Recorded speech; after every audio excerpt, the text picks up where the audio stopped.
amb la llum del teu mirar has omplert la meva vida. Si em volguessis estimar, ma il·lusió fora complida. Exacte, i el que feu, si no ho tinc mal entès, és intentar atensar l'òpera al gran públic, i ho feu a través de, com esmentaves, no, el Palau de la Música. Quins són els concerts que teniu a la vista? Va, perquè la gent s'animi a anar-hi. Bueno, si voleu, doncs el dia 1 fem l'òpera Carmen de Bizet. 1 de maig, eh? 1 de maig. No queda tant. Correu perquè queden molt poques entrades.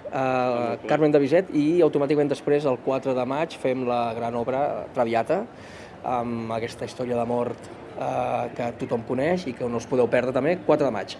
Tot això al Palau de la Música, Tot eh? això al Palau de la Música. Perquè en mi